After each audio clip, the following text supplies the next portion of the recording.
All right, so good evening again. This is where we left off with question 3.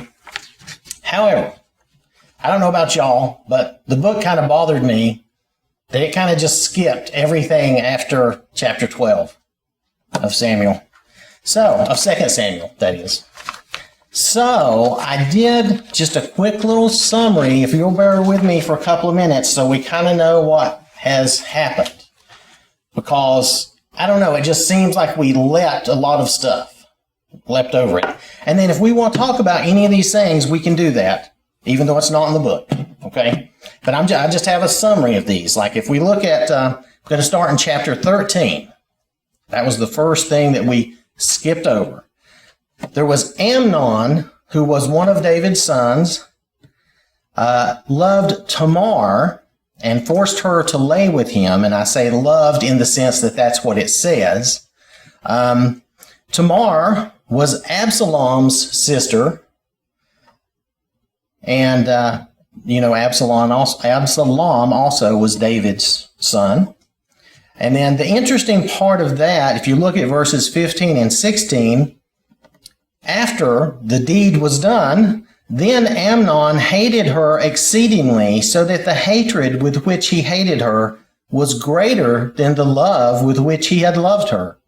And Amnon said to her, "Arise, be gone." So she said to him, "No, indeed, this evil of sending me away is worse than the other that you did to me." So Absalom waited like 2 years, sort of being crafty or sneaky, you might say, and then he killed Amnon, and he fled to Geshur. He created an event where he could kill him. So then if we look now, mind you, this is a quick summary. So if you have anything you want to look at further, we can, but I'm just summarizing. In chapter 14, after 3 years, now this was 3 years that Absalom was away in Geshur. After 3 years, Joab convinced David to bring Absalom back to Jerusalem. And this, to my way of thinking of it, he was understanding that Absalom killed Amnon because, he had raped his sister, and that was the problem, right? And then he dishonored her even further. But nonetheless, so when Joab did this, he used a woman who kind of told David a story. And it was similar to what we saw Nathan do when he wanted to tell David about his sin with Bathsheba and get his attention to the fact that he had killed her husband and let him know that he was doing wrong. So Joab does kind of a similar thing using this woman to tell a story to David that gets him to that same point and says, "Why don't you bring your son back?" So David allowed for Absalom to come back to Jerusalem, but he was not to be in the king's presence. So, and then after 2 years in Jerusalem, Absalom wanted to meet with David, even if the king chose to kill him for his guilt. He still wanted to meet with him. See, he had been told he couldn't be in the king's presence, so he hadn't seen David for like 2 years, plus the 3 where he was gone. I guess that's 5 years. So Joab arranged that after Absalom set his field on fire to get his attention because he wouldn't respond to Absalom's requests. And you can read these chapters. It's a lot of interesting stuff, but I'm, again, summarizing. So he arranged that, and then David kissed Absalom and forgave him, seemed like. He didn't say that outright, but it says that David kissed him and he seemed to be forgiving. That was implying love and forgiveness. And then in chapter 15, again, 2 Samuel, it tells us Absalom was handsome, and then he seemed to be pretty devious in what he was up to. He managed to turn people's hearts to him from David, especially the tribes of Israel. He told them that he could better judge their disputes for them than David could. Now, and he did this, he kind of worked to this plan for like 4 years. So after 4 years of that, he asked David's leave to go to Hebron, and he had some reason. I remember, he claimed he was going to worship, But really what he was doing was he was setting himself up to be king, to be declared king and anointed king. So he did that, and when David heard of that, David fled Jerusalem. Now, there's some little odd things that go on during these times, like Ziba, Mephibosheth's servant and caregiver, lied, and he came with David and brought a couple of pack animals. If I remember right, maybe he was riding one, but nonetheless, and he lied and said that Mephibosheth stayed behind to get his inheritance, like he was going to receive his inheritance of being Saul's grandson, I suppose. Nonetheless, like I said, that was a lie. But also in this chapter, one of Saul's family, Shimei, S-H-I-M-E-I, or Shimei, he cursed David. He held a grudge against David, but David did not let his men harm him. Did not. He restrained his men, and I'm getting the feeling as I was reading this that, David is getting older and he's kind of tired of all the bloodshed in a way. He doesn't want to just immediately kill everybody, which is good. But anyway, so Absalom goes to Jerusalem, and David's friend Hushai convinced him that he would be loyal to Absalom, but he was actually being a spy for David. So then in chapter 17, Hushai, again, if I'm saying that wrong, I apologize, convinces Absalom not to take the advice of his counselor. Now, his counselor has an interesting name, Ahithophel, I think, or something to that effect. We'll go with that. Anyway, this counselor was highly esteemed, actually, but Hushai convinced Absalom to not listen to him, and this actually saved David's life, as he would have most likely been caught and overwhelmed. And then, in a weird kind of just aside, this counselor went home and hung himself. It's just the way it was. Chapter 18. Chapter 18, David musters an army from Judah and goes to fight Absalom. Absalom gets caught in a tree, like in the fork of a tree or something odd. He gets his head stuck. So he's stuck in this tree, and I imagine it's probably partly due to armor or whatever that he's stuck and can't get himself down. I'm just best I can from the description given. You think it's his hair? That's what we always talk. Oh, why is it his hair? Well, he talks about I'm not. His hair is really long. He was cutting Well, now it does say he only cuts his hair once a year. Yeah, it's so long. That might hold, I don't know if that would hold the weight of a guy, but it might. It depends on how much if you have a lot. I never had a lot, obviously. Doesn't it say something about his hair? I'm sure it says something about his hair, but it didn't. I didn't think it said it in those verses. Yeah. Verse 9? Thick branches. His head caught fast. His head. Okay. Yeah. I guess I took that as his hair. Right. See, when I read it and it said head, but I had forgotten about the hair now. So that's a fair point. It could have involved his hair and stuff. Yes. In the NIV, it does say Absalom's hair got caught into the tree. He was left hanging in midair while the mule he was riding continued on. Okay, so in my translation in the ESV, it said his head was caught. But that would make sense with what you are saying. And they did make mention of his hair, and it's like he's being hung by his own vanity, right? Because he had this long, pretty hair, Okay, that was good. See, I didn't catch that when I was reading through and trying to do the summary. So that was nice. Okay. Let's see. Oh, anyway, so he's stuck in the tree, right? And Joab kills him. Now, another guy didn't kill him because he had heard David say that he wanted them to treat Absalom gently or kindly and not kill him, was the obvious intent. But Joab killed him anyway, just killed him. Now, David grieves greatly over Absalom. And we go into chapter 19, and Joab reminds him of his duty. he didn't do anything to Joab regarding this. But Joab reminds him of his duty to his people and that he should love those who were loyal to him, because it was upsetting to those who were loyal to David to see him grieving so bad for Absalom, who I'm sure they probably considered a traitor, but it doesn't say that. I'm just saying that would make some sense to me.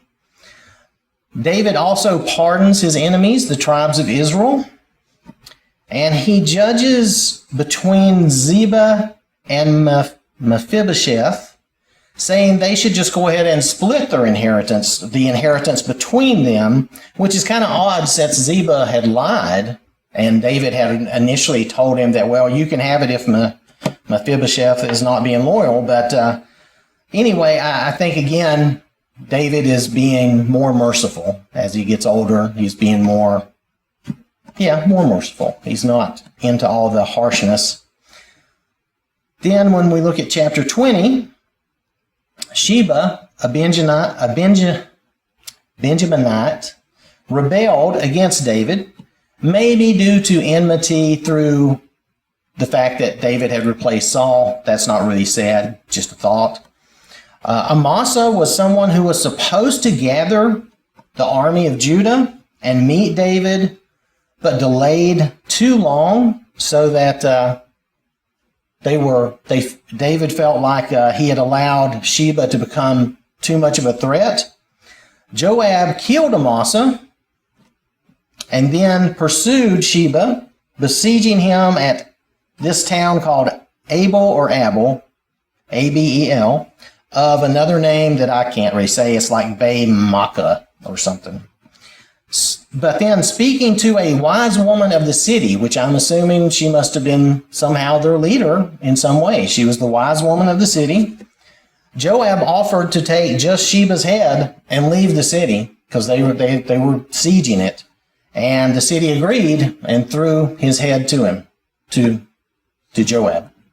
Threw Sheba's head to him. So then, in chapter 21, David gives 7 sons of Saul's line to avenge the Gibeonites for Saul's persecution of them, but he did not give them Mephibosheth due to his oath to protect him. And then there was a war again with the Philistines, and David was at risk. And you get the feeling that David is getting older, and maybe he's not as physically able to fight as he was when he was younger, because his commanders said he should not go forth into battle any longer. And I just say that's possibly a sign of him just getting older. If you look at athletes, once you're in your 30s, you're out of your prime, It's like, that's professional athletes, that's just the way it is. So he may have been older than that. We don't know.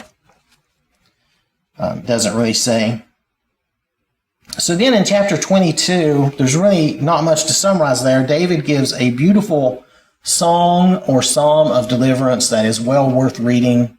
I can't even summarize that. It's just really good. And then chapter 23 has what looks to be like another psalm that this person called the last words of David. It looks kind of like a psalm. Maybe it's not, but it kind of looks that way. And this chapter also tells of his mighty men of war that were loyal and followed him. And then chapter 24 tells of a census that David took that he really wasn't supposed to. And it's recounted in 1 Chronicles chapter 21 with perhaps a better explanation. The way it's stated here might sound a little confusing to you, because it says like God urged him to do it, and then later he says he sinned against God by doing it, which doesn't really make sense until you look at the other account, and it's more like God allowed, because God was angered at things they were doing wrong. He allowed that to happen. But anyway, David's heart struck him and he repented. And then he had to choose between 3 punishments. I don't know how you decide, but he decided on one. I think that was like just a few days. But then David asked that God's hand just be on him and his house and spare the people. And God told him to raise an altar to the Lord, and he bought the threshing floor and the animals for the sacrifice and to make the altar from this Araunah, the Jebusite, and that averted the rest of the plague. So that's what happened before we got here into 1 Kings chapter 1. And we're going to look at verses 5 through 10, because we looked at the first few verses, which talked about how old David was when he died and stuff. So we're going to look at 1 Kings chapter 1, verses 5 through 10. Then Adenasia, the son of Haggith, exalted himself, saying, I will be king. And he prepared for himself chariots and horsemen and 50 men to run before him. And his father had not rebuked him at any time by saying, Why have you done so? He was also very good looking. His mother had borne him after Absalom. Then he conferred with Joab, the son of Zeruiah. Well, I'm sure I didn't say that correctly, sorry. And with Abiathar the priest, and they followed and helped Adenasia. But Zadok the priest, Benaiah the son of Jehoiada, Nathan the prophet, Shimei. Now Shimei, you might notice here, he's now counted as loyal to David, but he was the Benjaminite that was cursing David back in the previous chapters. But David had forgiven him, along with forgiving all his enemies. He had forgiven him. And so now he's actually loyal to David. I just thought that was interesting. Rei, or Rei, and the mighty men who belonged to David were not with Adenasia. And Adenasia sacrificed sheep and oxen and fattened cattle by the stone of Zoheleth, which is by Enrogel. He also invited all his brothers, the king's sons, and all the men of Judah, the king's servants. But he did not invite Nathan the prophet, Benaiah, the mighty men, or Solomon, his brother. So that was the one son he did not invite. So if we look at question 3, how did the situation described in verses 1 through 4 relate to this attempt to usurp the throne?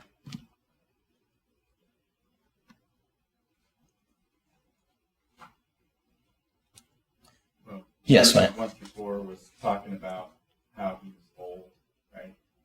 Right. That David was old and he needed a woman to keep him warm and stuff. So maybe that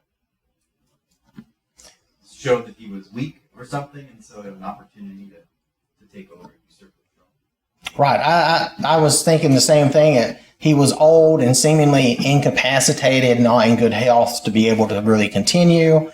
And so he assumed, I think Adenasia assumed, he could just take over. And maybe that's because he was firstborn. Maybe he thought that was the right thing to do, but the way he went about it didn't. No, he wasn't firstborn. I'm sorry. I'm confusing the Absalom thing. Pardon me. He was secondborn, though, and Absalom was dead and gone. So he may have assumed that it would be his right to do that as well. Just saying. All right. So then if we look at question 4, in what 2 ways did Adenasia follow the precedent set by Absalom before him? Then they give us some things to compare. And I thought their comparison was a little odd, but maybe y'all will get it better than I did. I'm just going to say it. Yes, go ahead, Matt. The verse 5, I guess, has to do with the chariots and horsemen that ran before him. So I know that was what Absalom did. Yes. To kind of make himself look important, I guess. He had these men running before him. Look, I'll help you and save you. And so he's doing that same kind of thing there. Yes. Now, I agree. That's the same thing. And that's actually in 2 Samuel chapter 15, verse 1, not verse 2. I think that's why I said I think they missed it by a verse. Because verse 2 talks about Absalom going to the gate.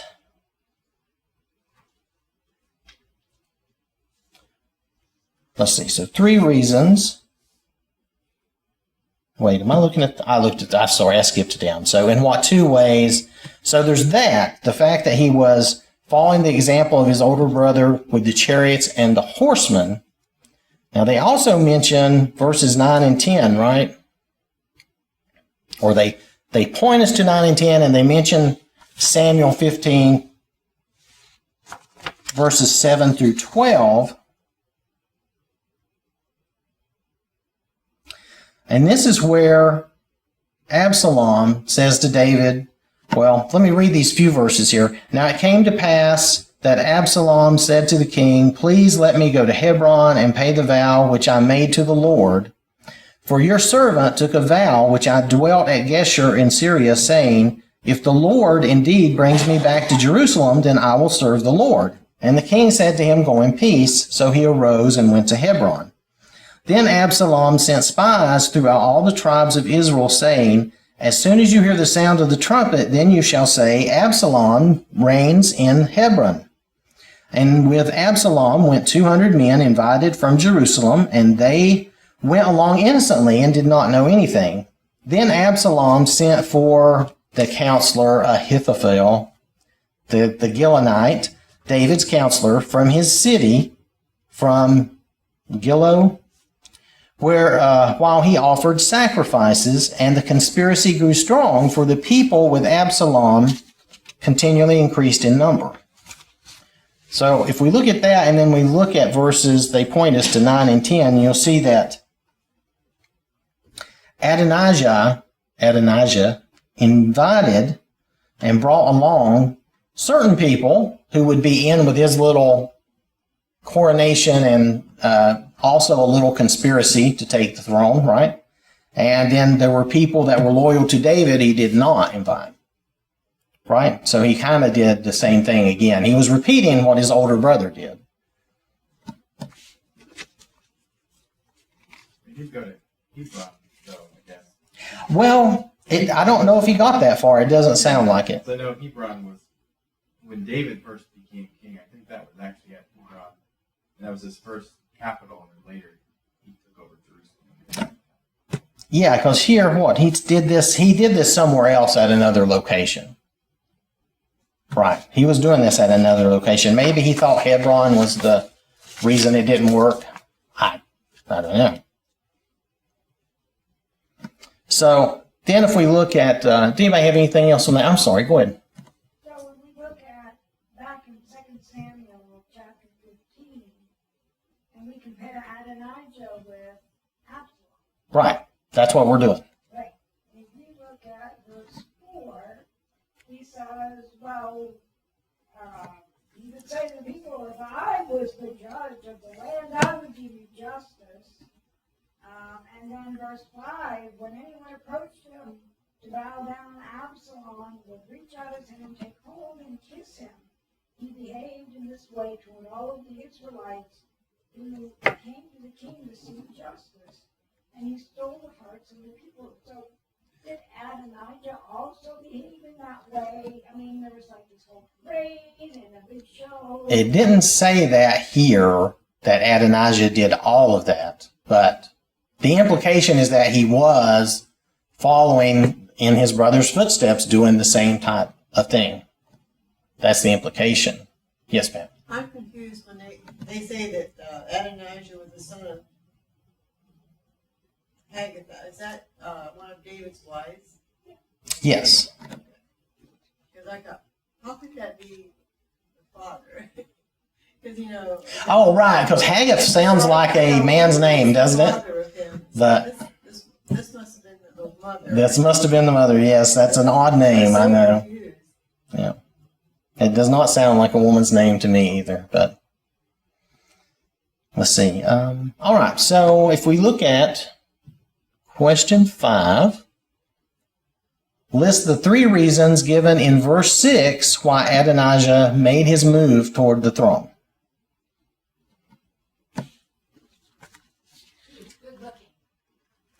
He was also good looking. That means a lot. I guess it does because Doesn't matter what you think, but if you're good looking, you can get away with it, go for it. right? Yeah. You're on your side. It happens even now. It seems that way, doesn't it? It does.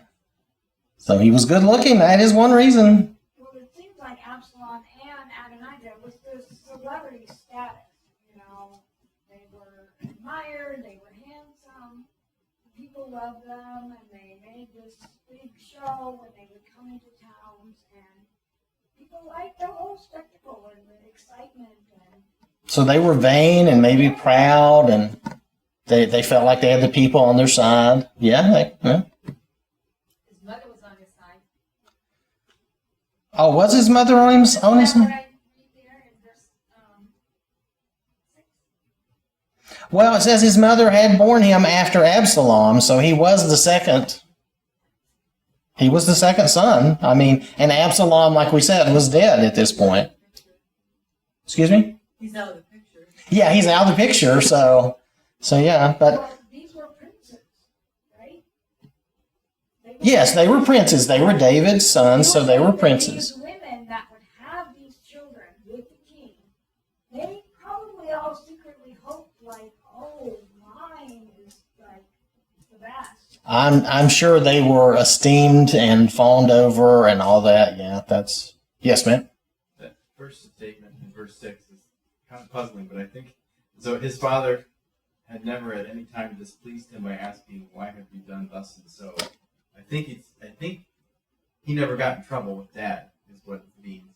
And so he's a good character. So he's not looked down upon. Like, of course, Absalom had all kinds of horrible things he did even before he tried to take over. But this guy had a clean record, so maybe that gave him some credit to move forward. Maybe, and I looked at that too. This translation says his father had not rebuked him at any time, and that just made me think, about him possibly being spoiled, even just thinking that I get away with everything, I can do whatever I want, Yes, He could do no wrong.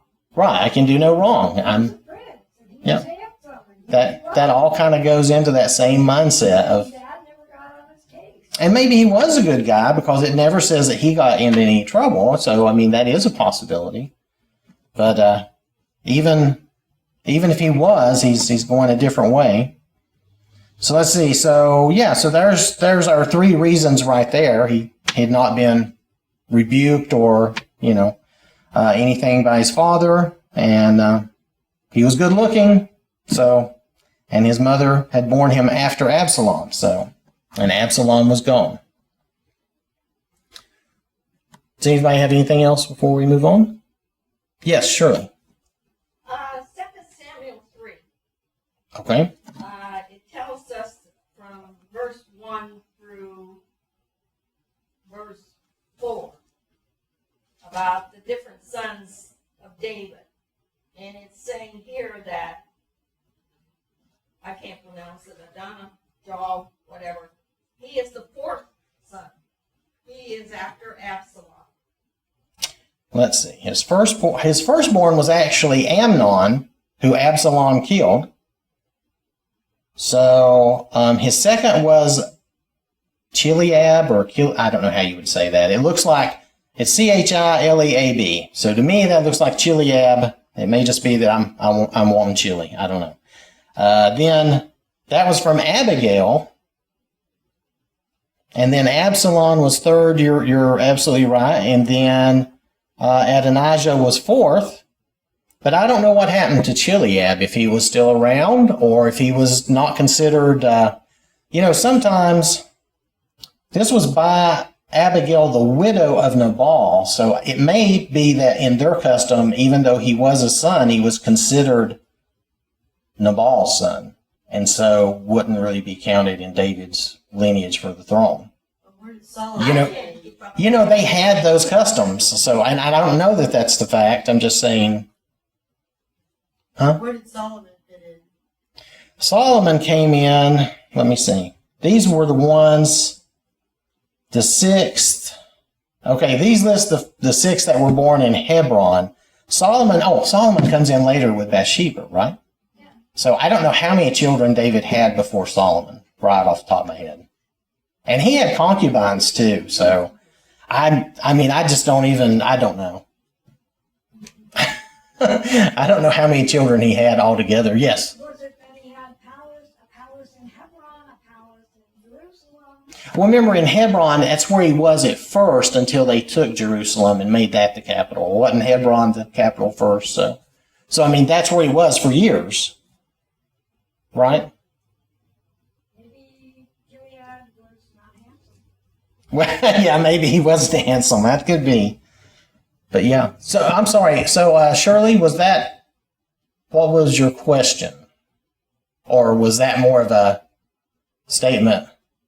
That was just a statement. I didn't have a question. That's fine. I'm sorry. The whole thing in a nutshell is he did this, well, regardless of what number he was of being a son. Right. Yeah, he still did this regardless, right? But but since the older kids seem to be taking each other out of the picture, it kind of moved him up the rank. And you'll notice that happened in a lot of royal families in history, where different ones knocked off the others and they just kept moving up. But that's historical. That's another thing.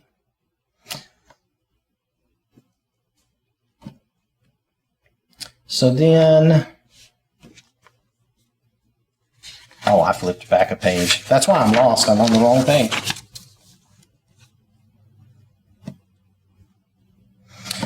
Okay. So if we look at question 6 then, what important persons were supporters of Adenasia's claim to the throne? Because there was probably at least 2 that would be surprising. Joab and Abiathar. Yeah, Joab and the priest Abiathar, whatever his name. Yes. So yeah, those 2 were supporters. And then the second part of the question is, what important people or persons were not supporters? Right, Nathan was not. Zadok was not. They also listed that Shimei. I don't know how you pronounce it. Capital R-E-I. That's the one I just said, Ray, but I don't know if that's correct. So, and the mighty men who were loyal to David that we'd mentioned previously. These were the warriors that were loyal to David, and also a guy by the name of Benaiah, the son of Jehoiada. So, those were the ones that I had listed that were not on Absalom's. Yes, those mighty men, those warriors who were loyal to David, who had been his men, fighting for him, fighting with him. So,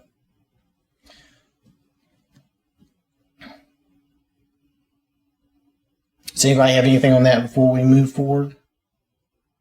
All right. So, is it already?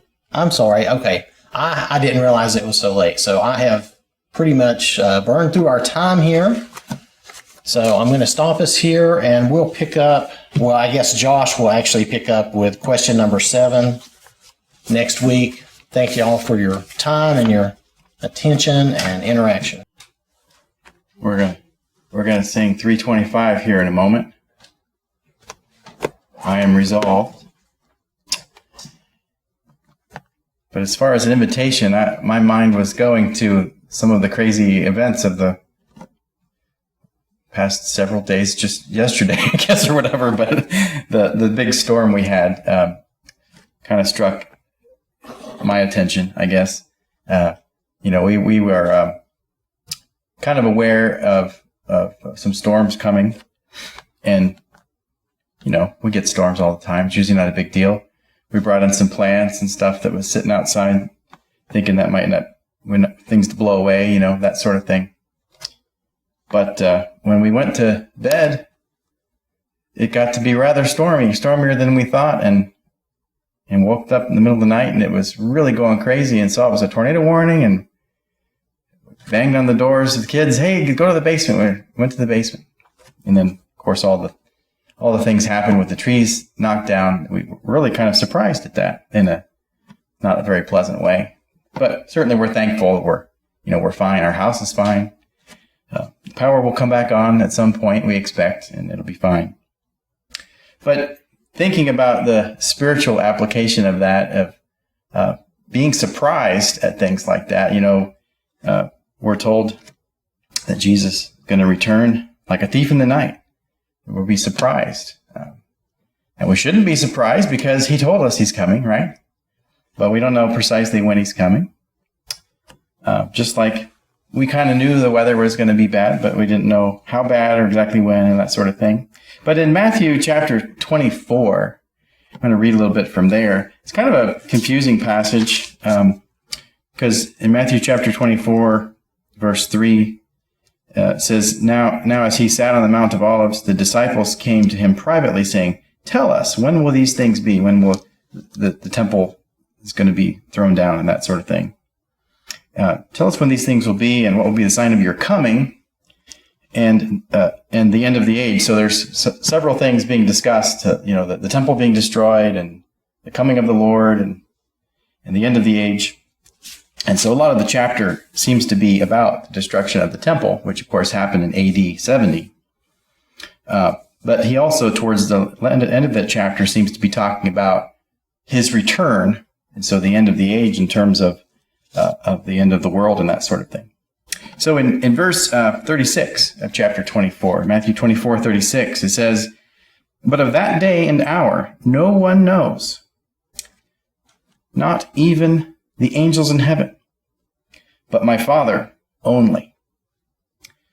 But as the days of Noah were, so also will be the coming of the Son of Man be.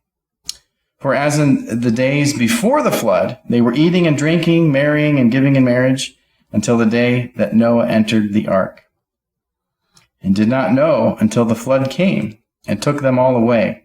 So also will be the coming of the Son of Man. Of course, the flood wasn't a surprise, because Noah built an ark and it took 100 years or whatever it was. And he was a preacher of righteousness. He was warning people, and no one listened to him. So it was a surprise, but it wasn't a surprise. They were told, but yet it was still suddenly upon them. Verse 40, it goes on, Then 2 men will be in the field. One will be taken, the other left. 2 men will be grinding at the mill. One will be taken, and the other left. Watch therefore, for you do not know what hour your Lord is coming. But know this, that if the master of the house had known what hour the thief would come, he would have watched and not allowed his house to be broken into.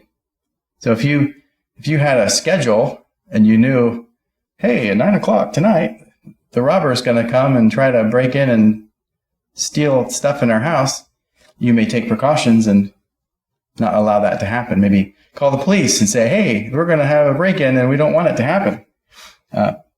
But of course, that's not how that works. You're just surprised by that thief who comes. And certainly not importing the moral problems of thievery to Christ, but that surprise element. He will come suddenly. We need to always be ready. Verse 44, Therefore, you also be ready, for the Son of Man is coming at an hour you do not expect. So it'll be a surprise in a certain sense, but it also shouldn't be a surprise because he's told us he's coming. So if you have things in your life you need to get right with God, don't put it off, because we might think, well, I can do that next year, or I can do that next week. But maybe not. Maybe another storm will come, or maybe you'll have a car accident, or all of these health problems that so many we care about are going through. Life is but a vapor. And so get your house in order. There's things we can do to help you get right with God. We want to help you. If you need to be baptized or to have prayers, we want to encourage you to do that with us. You can come as we stand and sing the song together.